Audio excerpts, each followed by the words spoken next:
By dawn's early light, millions of Americans give thanks for this land, our liberties, and those who defend it. That same pride inspired the words of our national anthem, penned here as the smoke of battle lifted over 2 centuries ago. When those American soldiers bravely fought and died, repelling the British onslaught, they did so not only for our people, which that flag represented, but for our principles, for which the flag stood, our God-given freedoms, the right to life, liberty, and the pursuit of happiness, equality under the law, government by the people. These are the threads that bind us together as Americans, for we are not a nation born of blood, but of belief.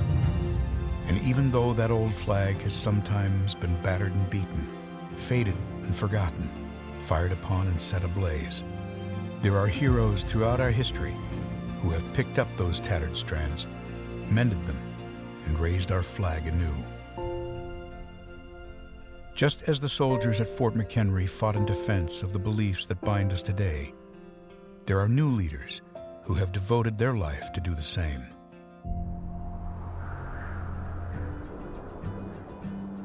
Greetings across the amber waves of grain. This is Mike Pence. Across Indiana highways and homes, his voice warmly welcomed Hoosiers each morning. Mike Pence filled the radio waves with conservative commentary, guarding our American ideals. But much like the man who inspired him, Mike didn't grow up a Republican.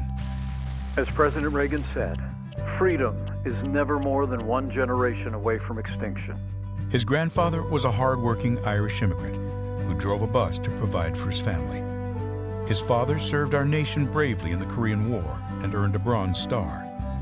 Mike was the third of 6 children, raised here in Columbus, Indiana, with a cornfield in his backyard. The foundation of America is freedom, and the foundation of freedom is faith. It was in this small Indiana town his foundation of faith in Jesus Christ was laid. And from that conviction sprung his love of people and service to others. It was at a church service where Mike met the love of his life, Karen. They married and have 3 children, Michael, Charlotte, and Audrey. I'm a Christian, a conservative, and a Republican, in that order. Mike became the president of a free market think tank, the host of a statewide conservative radio show, and then a congressman. In Washington, Mike quickly became known as a foremost defender of freedom. He led conservatives in the fight to protect our time-honored values of family, faith, life, liberty, and limited government. Our nation's strength begins at home, because strong families make a strong America. Mike earned the trust of the people of his state and became the 50th governor of Indiana. He delivered the largest state tax cut in Indiana history, expanded school choice, led the country in manufacturing, and helped more Hoosiers get to work than ever before. But he wasn't through.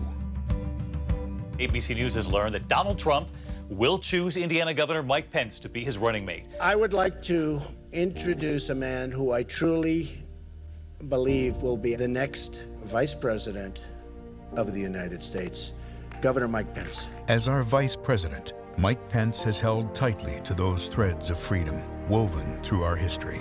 Leading with those principles alongside President Trump, our nation experienced prosperity like never before. He is solid as a rock. He's been a fantastic Vice President. And now, in these uncertain days, we are equipped to overcome. In times of trouble, some call to retreat from those ideals. But Americans throughout history have lifted them in triumph, hope, and resilience. Mike Pence knows those stars and stripes do not merely represent who we are, but more importantly, what we can be. As the sun rises again on America, we lift our eyes to those lofty truths, to guide our country and every one of us to greater heights. In this land of the free and home of the brave. Vice President Mike Pence.